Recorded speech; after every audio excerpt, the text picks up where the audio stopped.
Bem-vindos à escola Morris Cerullo de Ministério pelo Vídeo, uma escola diferente. Em nossa última reunião aprendemos que Deus nunca usa ninguém sem antes dar-lhe uma experiência. Hoje, Morris Cerullo vai compartilhar com vocês como Deus se revelou a ele de forma poderosa e pessoal. Vamos agora dar as boas-vindas ao profeta levantado por Deus para responder a sua pergunta. Que faremos para realizar as obras de Deus? Morris Cerullo.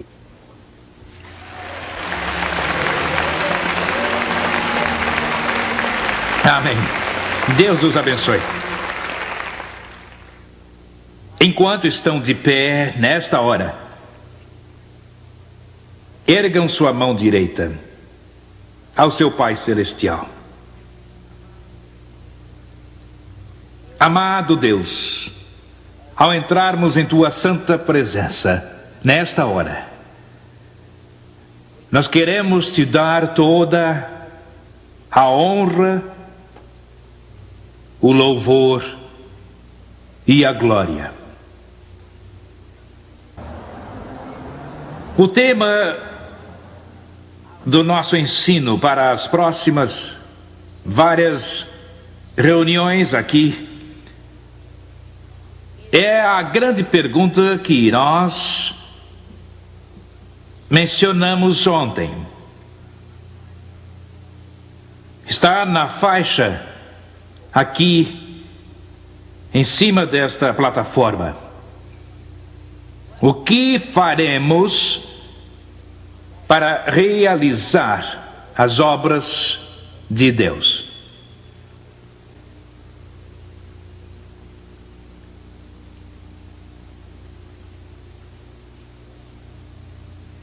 Eu tive uma experiência transformadora em 1962. Lembrem-se que o único professor que temos aqui não é Morris Cerullo, mas é o Espírito Santo. Ele é o professor. Não viemos aqui para aprender de um homem. Nós viemos aqui para aprender do Espírito Santo. Eu estava visitando o seu maravilhoso país. Desculpe. O Brasil. Numa cidade bem lá no sul. No estado do Rio Grande do Sul. A cidade de Porto Alegre, sua capital. 1962. Há bem mais de 20 anos. Morris Cerullo era bem jovem.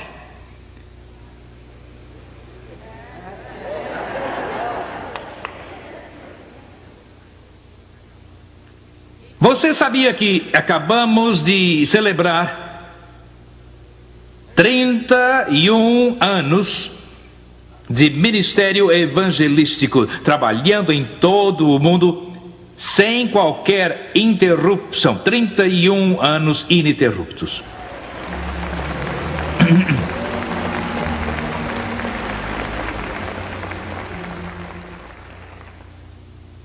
Isso foi há mais de 20 anos.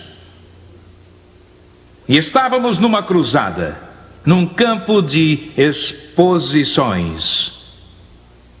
Uma multidão como a que vocês podem ver neste quadro aqui na plataforma. Esta foto é de Jakarta, na Indonésia.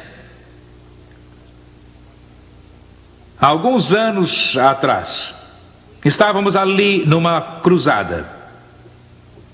E nesse estádio, que comporta 125 mil pessoas, construído pelos comunistas, foi o presente da Rússia à Indonésia. Essa foi a primeira vez que o alugaram para uma reunião. E Deus o encheu, como vocês podem ver aí. As arquibancadas lotadas e umas 50 mil pessoas no campo. Os jornais declararam que havia umas 300.000 pessoas num único culto. Mas o mais lindo daquela cruzada foi que cada noite vimos 50.000 muçulmanos, como os que há no Irã e na Arábia Saudita e em todos esses outros países do mundo, Síria e Líbano. Vimos 50.000 muçulmanos deixar o islamismo e Maomé e receber Jesus Cristo como Senhor e Salvador.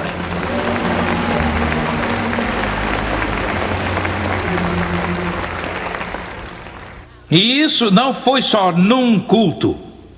Isso foi em todos os cultos. 50.000 pagãos vindo a Deus toda a noite. Eu estava em Porto Alegre, numa área de exposições, uma área aberta, como a que usam para parques. Não tinha arquibancadas como esse lindo estádio ali. Era um campo aberto. E naquela época, as nossas cruzadas duravam muito mais. Não só um dia, ou 2 dias, ou 3 dias. Eu ficava, às vezes, 3 semanas num país, numa cidade. E eu fiquei ali por uns 10 dias. E no meio daquelas reuniões, algo aconteceu comigo. Multidões foram ficando cada vez maiores naquele parque de exposições. E os jornais, todo dia, relatavam os tremendos milagres. Cegos recobrando a vista, gente totalmente cega desde o nascimento, vendo de novo. Surdos mudos foram curados. Nós já vimos em muitos lugares onde o poder de Deus se manifestou tanto numa cidade que nós esvaziamos, não nós, mas o Espírito Santo, o poder de Deus, esvaziou uma escola para surdos. Isso aconteceu nas Índias Ocidentais.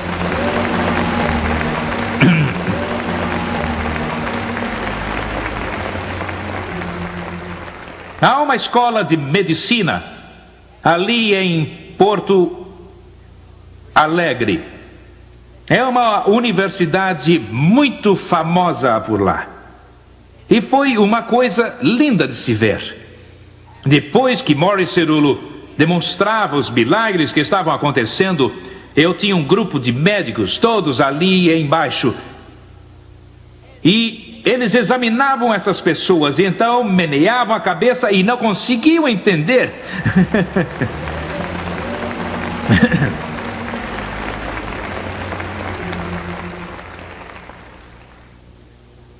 Um dia, o diretor da cruzada, Nell Strangler, veio me ver e disse: irmão Cerullo, temos um médico muito importante que gostaria de ficar ao seu lado enquanto você ora.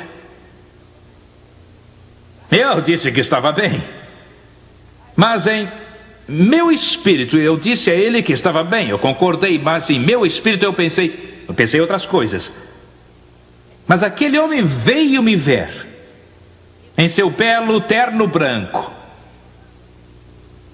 Ele ficou parado ali, olhando enquanto eu orava pelos doentes.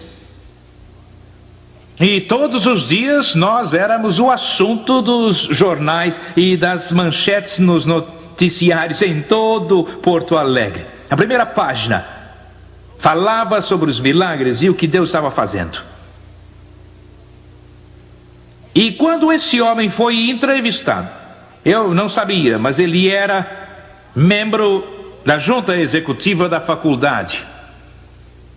E quando foi entrevistado pelos jornais, foi isso que ele disse.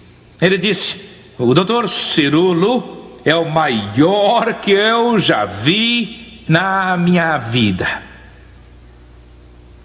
Sabe o que esse homem era? Sabe o que lecionava na faculdade de medicina? Lecionava hipnotismo.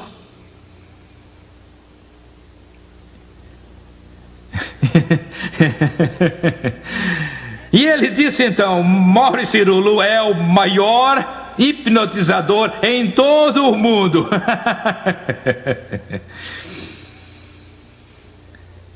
Agora, o que ele não sabia é que não era hipnotismo, era o poder do Espírito Santo.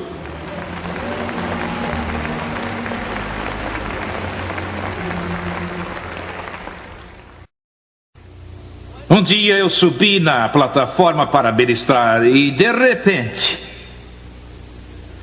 e era lá pelo 5º dia da cruzada, eu senti uma dor terrível no meu peito. Agora, eu sou um jovem de muita saúde.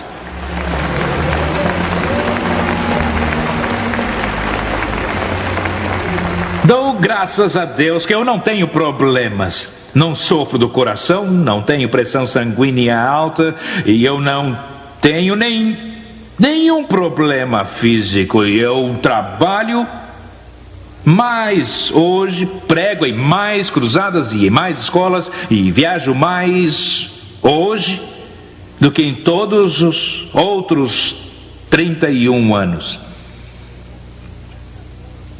E quando eu senti essa dor no peito, então eu agarrei vocês estão vendo esse pequeno púlpito que fizemos, muito simples. Nós pegamos pregos e madeira e assim nós fizemos esse púlpito e assim eu posso pôr a minha Bíblia ali quando eu prego. Eu agarrei aquele púlpito que foi feito em casa e eu me curvei com a dor. E imediatamente, quando algo assim acontece a vocês, quantos aqui sabem, a primeira coisa que nós pensamos é ataque cardíaco. Agora lembre-se, isso foi há mais de 20 anos, eu não vou contar a minha idade a vocês. Está bem, eu não me importo.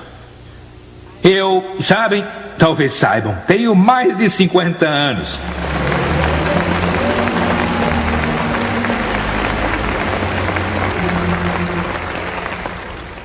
Mas eu devia ter uns 30 anos de idade na época. Era realmente bem jovem. E eu chamei o diretor da cruzada, ele veio até a frente ao púlpito e eu disse, eu tinha pregado só uns 10 minutos. Eu pedi para ele terminar o sermão. Eu pedi que fizesse o apelo e que orasse pelos doentes, porque eu tinha que voltar ao hotel. Ele olhou para mim pasmado. Isso nunca tinha acontecido antes. Eu nunca tinha faltado a um só compromisso em toda a minha vida.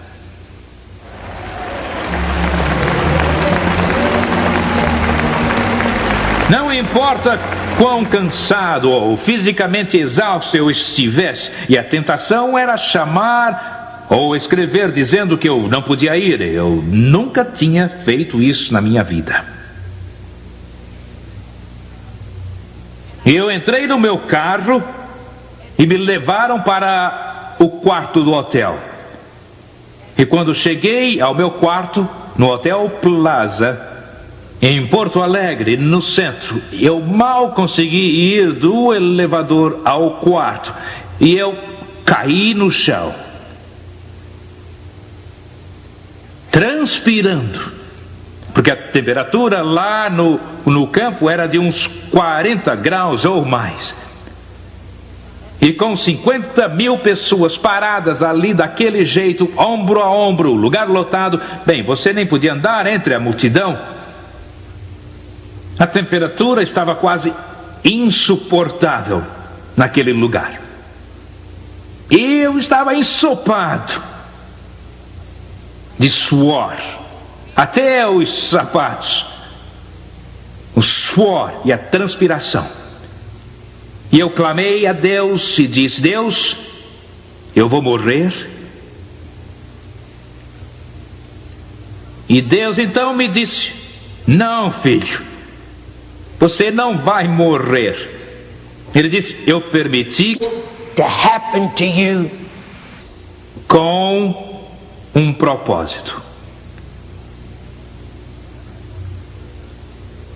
Agora, quantos aqui sabem que se Deus quiser levar esse pregador judeu para o céu, ele não precisa da ajuda de um ataque cardíaco?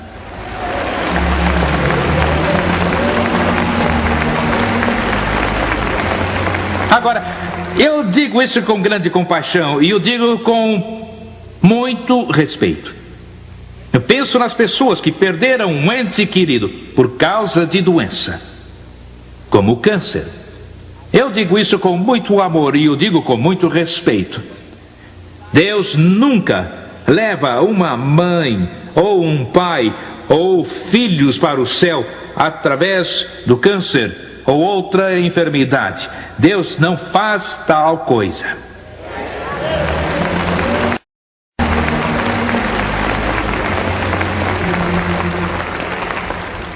Agora, nós vamos falar mais sobre isso à medida que avançamos em nosso estudo bíblico.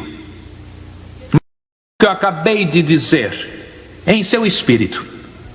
Se Deus quiser levar o seu filhinho, quantos aqui sabem que ele não precisa afligi-lo com uma doença que destrói o seu corpo e causa sofrimento?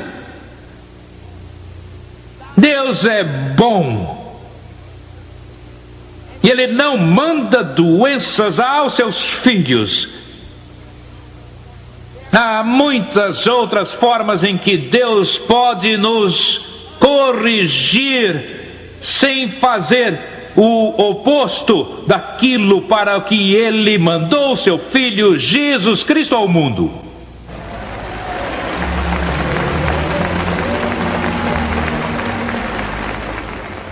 Quantos sabem que Deus podia me levar nesse momento? Vamos!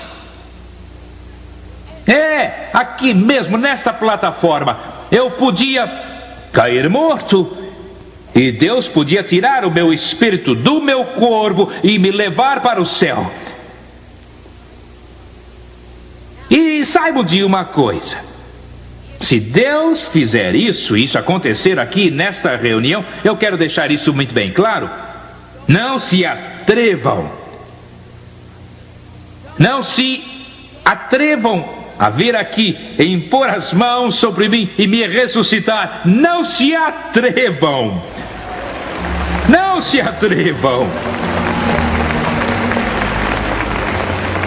Não venham a e lamentações. Irmão, se isso acontecer, eu quero que alguém se levante e comece uma marcha de vitória ou algo assim, sabe?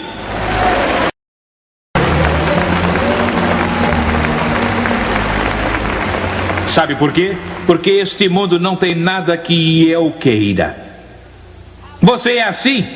Vamos, não tem uma única coisa que eu queira, absolutamente nada.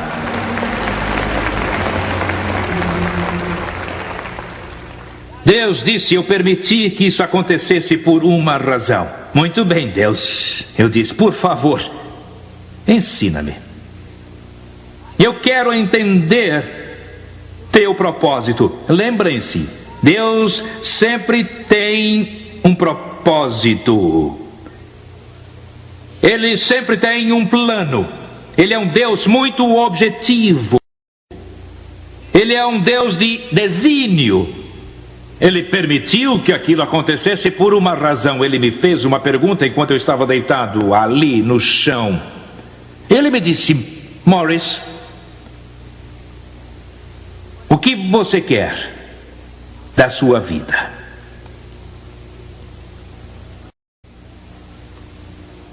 Nós estamos falando aqui nesta escola de ministério sobre o que devemos fazer para realizar as obras de Deus. Eu quero lhe dizer que antes de você poder entrar nesta nova dimensão, você vai responder a esta pergunta. Você terá que se ajoelhar neste altar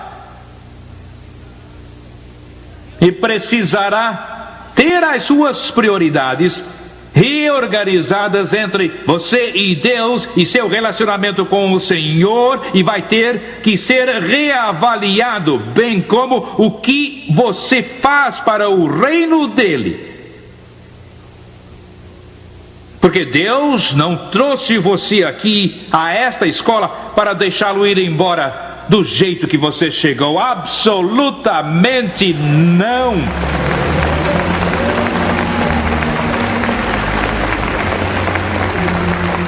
Quantos creem que Deus conhece nossos pensamentos? Quantos aqui creem que Deus conhece o nosso coração melhor do que nós mesmos? Então, se Deus conhece o meu coração e conhece o meu espírito, eu pensei: Senhor, por que me perguntas isso? Sabe, eu era um órfão judeu.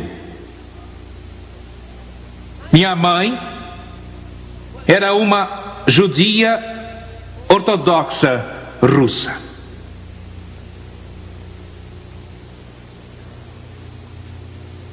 Ela morreu quando eu era bem novo, mal tinha 2 anos de idade. Eu fui mandado para um orfanato judeu ortodoxo e fui criado ali. Deus me apareceu sobrenaturalmente quando eu tinha 14 anos e meio de idade. A Bíblia diz: muitos são chamados, mas poucos escolhidos. Deus veio a mim, eu não o busquei.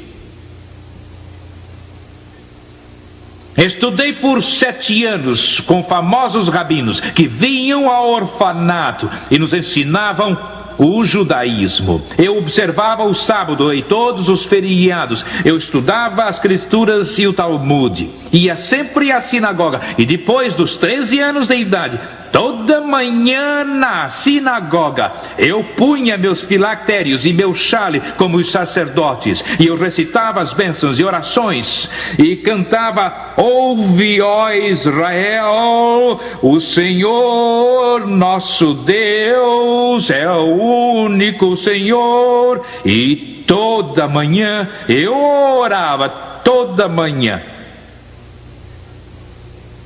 Quando eu tinha 14 anos, Deus veio a mim naquele orfanato ortodoxo e Ele me revelou por um milagre que Jesus Cristo é o Messias, o Filho do Deus vivo.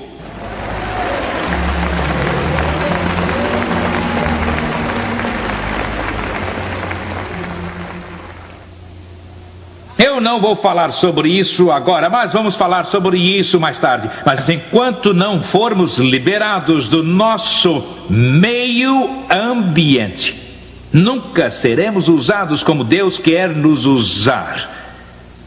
É como aquele homem que disse: irmão Cerulo, eu sou metodista. E perdoe-me por mencionar os metodistas, mas acontece que ele era metodista.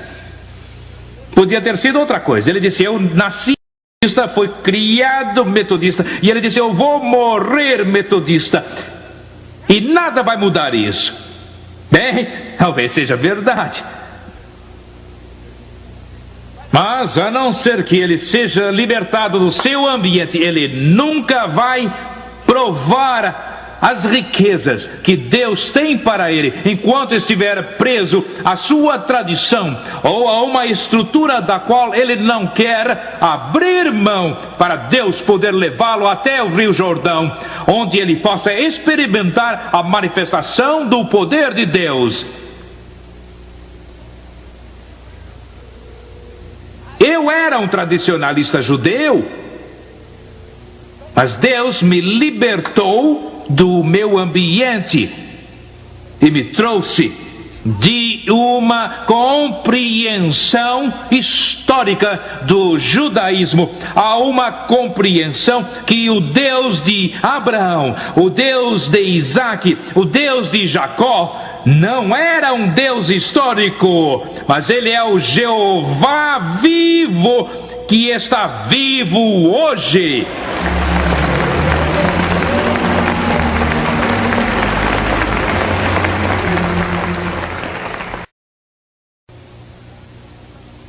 E sabe, quando eu estava crescendo, um menino órfão, não foi fácil. Sabem, não é fácil ser um órfão.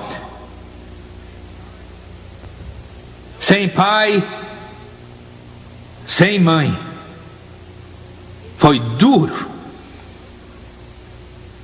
E eu prometi a mim mesmo que quando eu crescesse e me casasse, que meus filhos nunca iriam sofrer como eu sofri.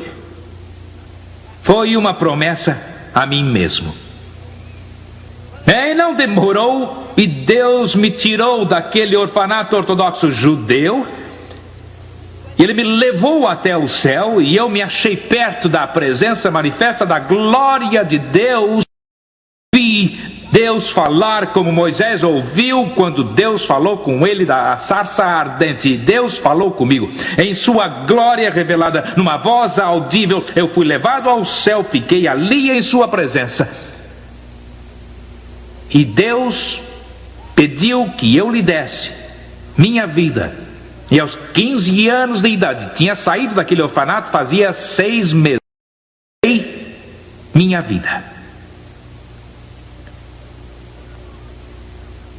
E quando a mamãe e eu nos casamos, não sabem quem é a mamãe? É a Teresa. Ela não gosta que eu a chame de mamãe. Ela está aqui hoje e eu acho que estou em apuros. Quando eu a chamo de mamãe nos cultos, ela vem falar comigo depois no hotel. Ela aponta o dedo para mim e diz: quantas vezes eu já disse que não sou sua mãe?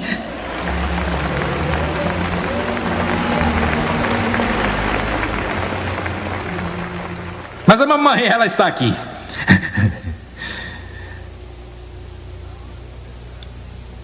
Nós nos sentamos e conversamos. Eu contei a ela a chamada de Deus para mim e como Ele me escolheu e me tirou daquele orfanato. Sabe, quando eu estive no céu, diante da presença de Deus, eu vi o quadro todo da minha vida.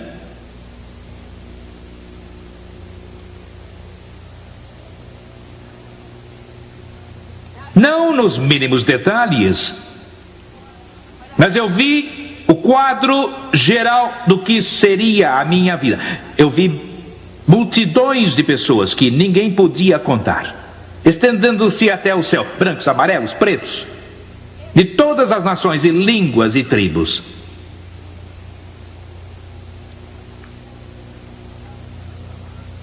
E por causa da chamada de Deus em minha vida, eu devia estar disposto a entregar a Deus aquilo que eu disse que nunca faria. Antes de nos casarmos, nós nos sentamos e falamos sobre isso. E eu disse: isso vai ser um sacrifício muito grande. Estaremos separados. Eu estarei viajando pelo mundo, passando pouco tempo em casa. E vai parecer que as crianças não têm um pai.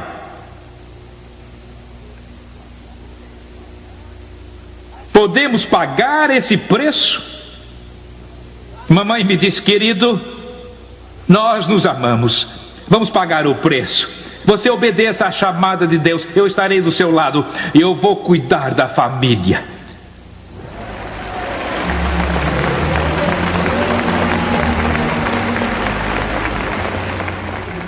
E nessa base, nós nos casamos. Foi no dia 28 de julho. E isso foi há muitos anos atrás. E já celebramos muitos aniversários para a glória de Deus. E ela cumpriu a promessa. E você não vai encontrar duas pessoas que se amem mais do que nós no mundo todo.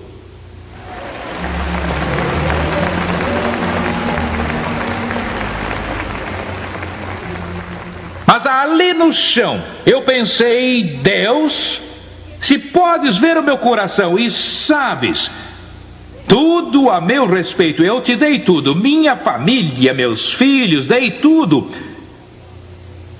Eu dei as costas completamente a tudo neste mundo. E eu disse: Deus, por que fazes essa pergunta? Mas sabe, havia uma coisa que Deus queria ouvir dos meus lábios. Sabe, eu descobri, bem novo ainda, que só um homem, ou só um ministério, não vai alcançar o mundo. E é por isso que Deus trouxe você a esta escola de ministério. Nenhuma denominação, não importa se é grande, na estrutura atual que nós temos no que se refere às diferentes denominações, nenhuma denominação vai poder alcançar o mundo, a não ser que algo drástico aconteça à direção e à estrutura das denominações como as conhecemos. Mas vocês podem tirar a máscara, está bem? E podem dizer amém. Está bem?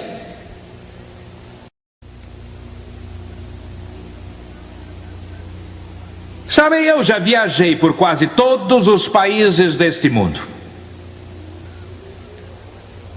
Antes de 1962, eu era bem jovem ainda, mal tinha 30 anos. Eu já tinha viajado pelo mundo todo. E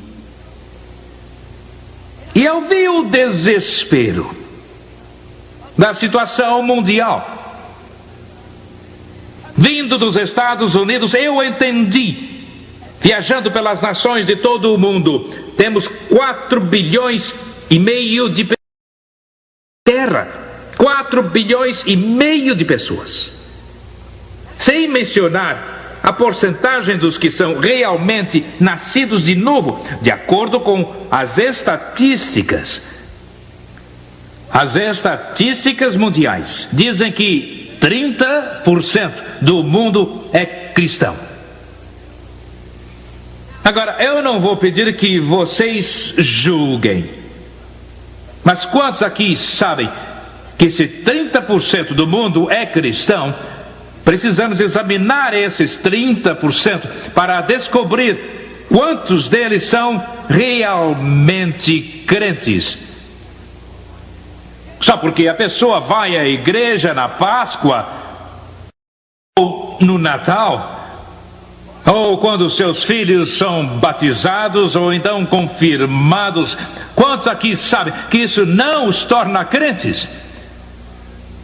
Só porque a mãe ou o pai tinha esse tipo de religião e eles nasceram nesse tipo de igreja e historicamente o nome da família está no rol da igreja desde o princípio. Ora, vamos. E vocês que vêm de igrejas cheias do Espírito, examinem a porcentagem de pessoas em suas igrejas carismáticas. Quantas realmente são crentes? Quantos deles só vêm porque querem sair domingo de manhã?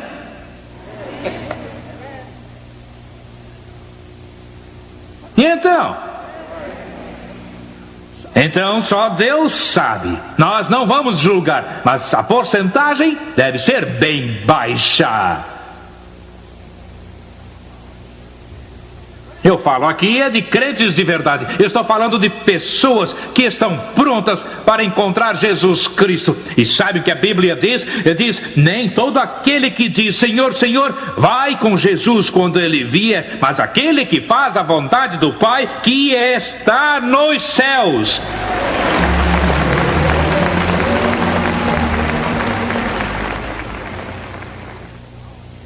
A Bíblia diz aos que o estão aguardando, ele aparecerá pela segunda vez. É disso que eu falo. Eu falo de crentes corajosos, verdadeiros, que estão sentados na ponta da cadeira, prontos para revelação da glória celestial, quando Jesus aparecer e a trombeta de Deus soar, e eles estarão com um pé no ar, prontos para ir. Amém.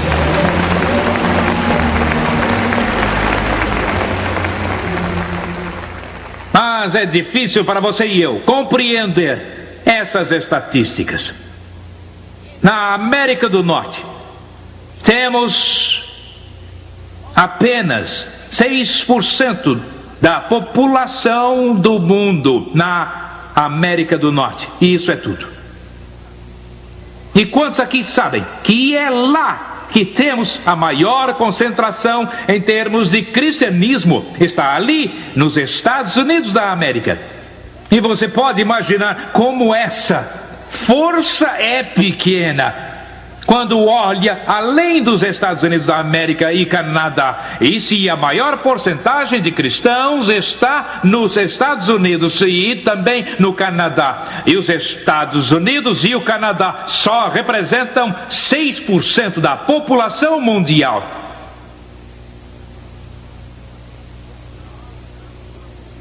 Nós estamos numa corrida contra o tempo. Condições ambientais mudam. A situação mundial está mudando. Condições políticas estão mudando. E eu sabia, viajando quando era jovem, eu sabia que era uma situação quase sem esperança. Não podíamos alcançar o mundo.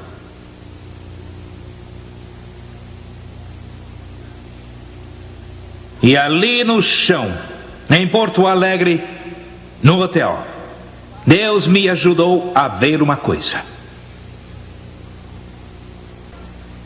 Eu vi uma revolução